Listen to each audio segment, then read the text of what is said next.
Bonjour Pascal, nous t'écoutons nous raconter ton histoire du parc Perru. Merci Caroline.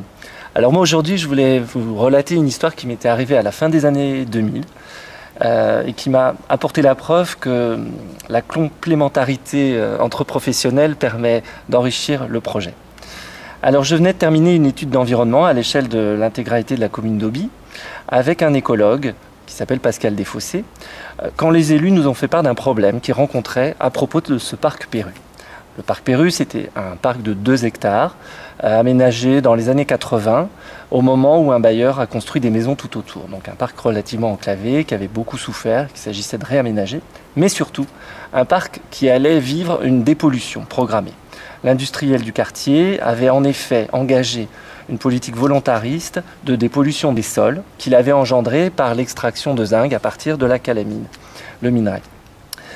Et les élus étaient confrontés à une contradiction, d'une part dépolluer pour des raisons sanitaires, d'autre part protéger une plante qui était extrêmement rare et que l'écologue avait identifiée au démarrage de notre étude sur ce secteur.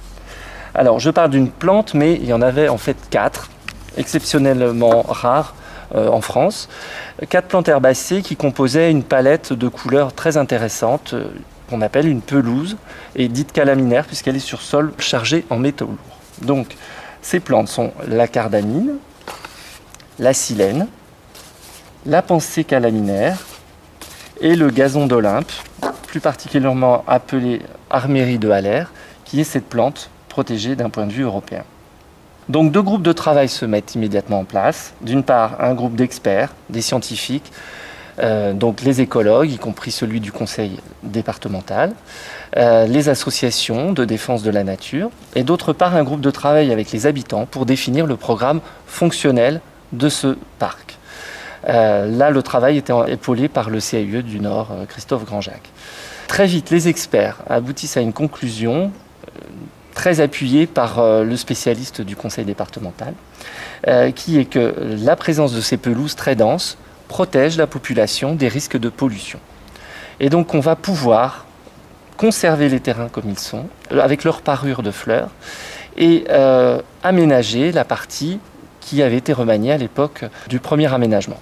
Ce qui nous a amené à travailler sur un parc bifide, à savoir une zone un peu sanctuaire, une zone calme, de découverte de ces plantes exceptionnelles, avec un parcours d'interprétation qu'on a mis en place pour expliquer comment cette flore s'était installée, et un jardin plus ludique, composé d'éléments traditionnels de parc, dans lequel on peut noter 2 éléments forts. D'une part, la transition entre les terrains qu'on a souhaité, entre les 2 espaces qu'on a souhaité en creux, qu'on a étanchéifié pour en faire une zone humide, avec des zones de communication très étroites pour qu'on comprenne bien qu'on n'agit pas de la même façon dans les 2 parties du parc, et une butte qui se trouvait là à l'origine et que les habitants ont identifié comme un lieu repère qui permet de s'extraire de l'atmosphère du parc et d'envisager les grands paysages, tout comme les cheminées de l'usine. Ils se retrouvent à la fois chez eux et ils peuvent s'évader grâce à cette éminence.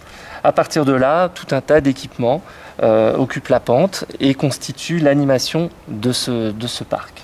Ce qu'on peut conclure de particulièrement intéressant dans cette intervention, c'est que immédiatement, la population et les riverains se sont appropriés ces pelouses qu'ils connaissaient puisqu'elles poussaient aussi dans leur fond de jardin. Et la rareté les a extrêmement motivés. Ils sont devenus quelque part les ambassadeurs de leur quartier. Et ils ont extrêmement bien saisi les limites de la protection et ce qu'on pouvait y faire. Et il s'avère que quand on va sur place, il y a toujours quelqu'un pour vous expliquer ce qu'ils ont d'exceptionnel, les terrains. L'autre élément, c'est moi en tant que paysagiste, je me suis vraiment régalé puisque j'ai à la fois un espace où j'ai pu faire preuve de créativité et naturellement des pelouses qui tous les printemps s'illuminent pendant 3 mois et des rivières de fleurs de différentes tonalités mais de couleurs quand même assez vives. Finalement, ce qu'on essaye d'atteindre à chaque fois qu'on intervient, c'est-à-dire un paysage évocateur, poétique et dynamique. Merci Pascal.